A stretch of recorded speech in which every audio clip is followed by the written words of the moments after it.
शिरडी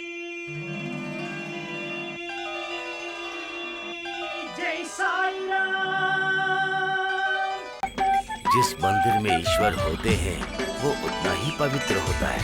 उतने ही पवित्र विचार हमारे मन में भी होने चाहिए। इतना ही नहीं, शरीर को मोह का रास्ता नहीं दिखाना चाहिए। मोक्ष के लिए राह बनानी चाहिए। साधना के लिए ही हमें जीना चाहिए। हाँ।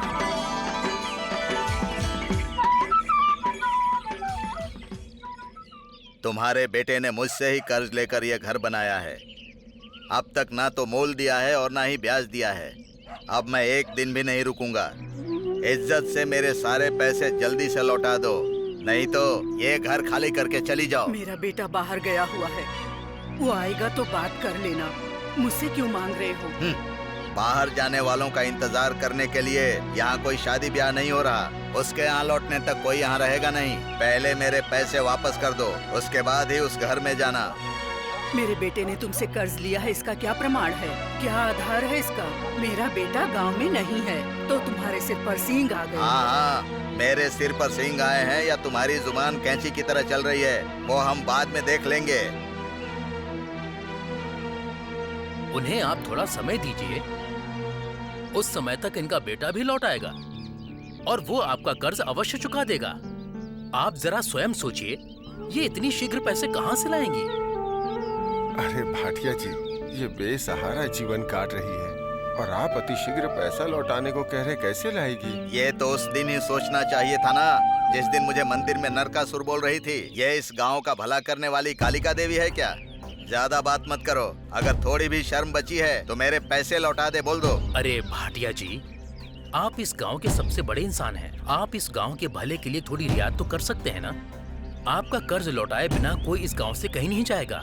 एक दो दिन आगे पीछे हो सकता है। मेहरबानी करके आप उन्हें थोड़ा समय दे दीजिए। मैं पहले ही बहुत समय दे चुका हूँ इसको। इतना बड़ा इंसान नहीं हूँ कि सबका मुफ्त में भलाई करता फिरूं। अब मैं और नहीं रुक सकता। इस गांव में आपकी बहुत संपत्ति है, अगर आप इन्हें थोड़ा समय देंगे तो ये आपका कर्जा चुका देंगे। अब हम सभी को आपसे ये बात कहने की आवश्यकता नहीं है। मेरी सारी संपत्ति अगर मैं इसी तरह लुटाता रहा ना, तो मैं भी तुम्हारी तरह सन्यासी बन जाऊंगा।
पालन पोषण करने के लिए आप हैं ना माता, तो फिर इनका भी पालन पोषण करने के लिए कोई तो होना चाहिए ना।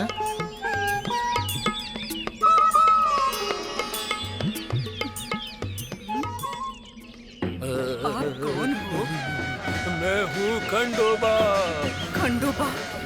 स्वामी, स्वामी, अभी जो बालक यहाँ से गया वो कौन है? वो बालक एक दिव्य बालक है और उस बालक ने वर्षों तक तपस्या की है। ये नीम का वृक्ष ही उसका गुरु स्थान है।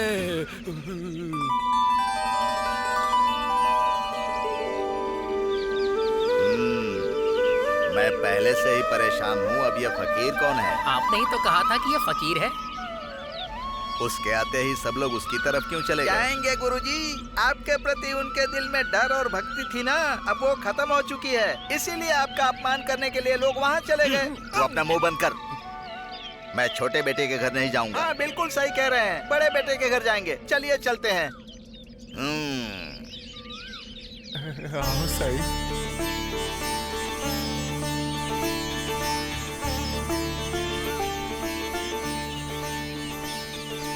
आइए।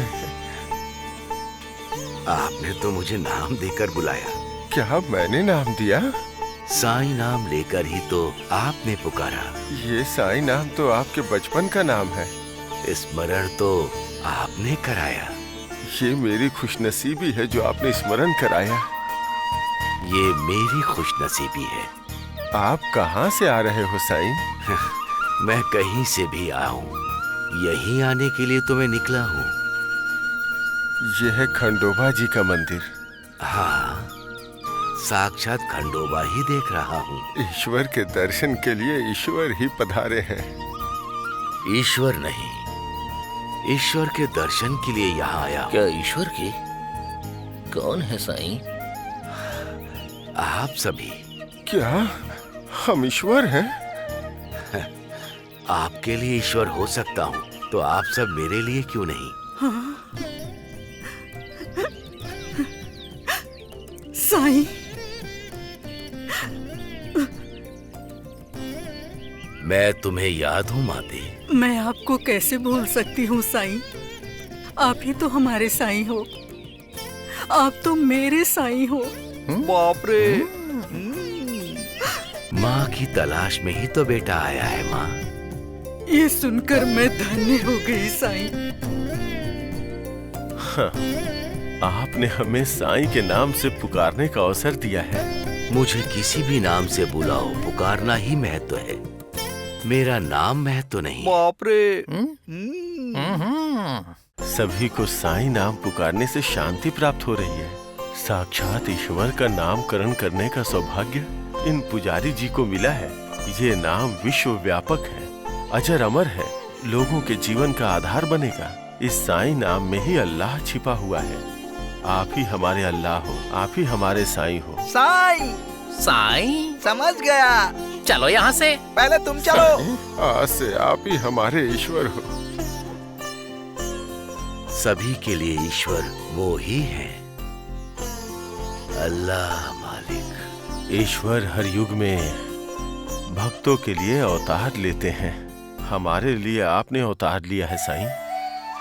जब एक के लिए दूसरा आता है तभी तो परिचय बढ़ता है, और एक के लिए सभी को आना भी चाहिए, और सभी के लिए एक जन को आना चाहिए।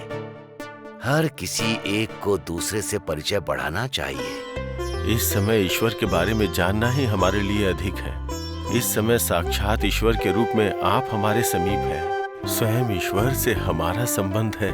ये तो हमारे लिए मोक्ष है साईं। मोक्ष देने वाले ईश्वर को भी कई बार मोक्ष प्राप्त करने वाले भक्त चाहिए होते हैं। उन्हीं भक्तों के लिए ईश्वर धरती पर अवतार लेते हैं, और जरूरत पड़ने पर वो स्वयं ही प्रकट होते हैं और भक्तों के समीप रहकर उन्हें और समीप बुलाते हैं। ईश्वर वही है जो कई तरह की लीला करते हैं। भक्त ईश्वर से बिछड़ जाते हैं, परंतु ईश्वर हमेशा भक्तों के समीप होते हैं। चाहे कितने भी भक्त हो, ईश्वर उन सभी से एक साथ वार्तालाप कर सकते हैं और भक्तों को आशीर्वाद भी दे सकते हैं। अल्लाह मालिक।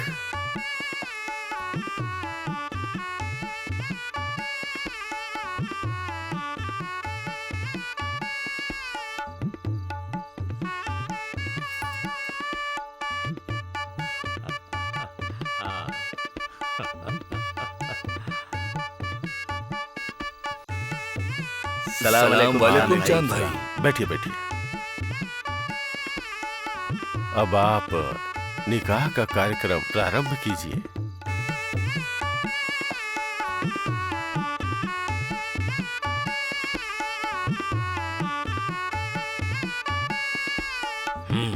ठीक है, चलिए।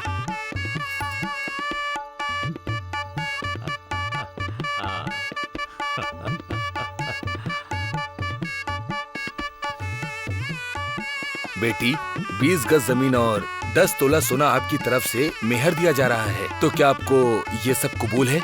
हाँ जी। तो फिर मैं जो कह रहा हूँ उसे 3 बार दोहराइए। अल्हम्दुलिल्लाह, अल्हम्दुलिल्लाह, अल्हम्दुलिल्लाह, अल्हम्दुलिल्लाह, अल्हम्दुलिल्लाह। अल्हम्दुलिल्लाह।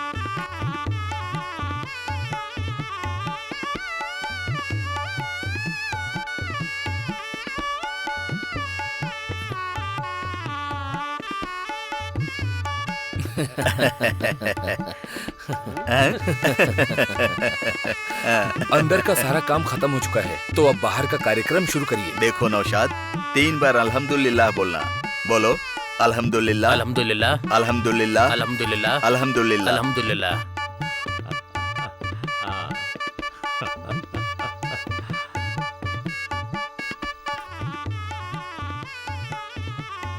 चांद भाई, शादी बहुत अच्छी हो इसमें गई। मैंने क्या किया है? सब साईं का आशीर्वाद है। अल्लाह मालिक।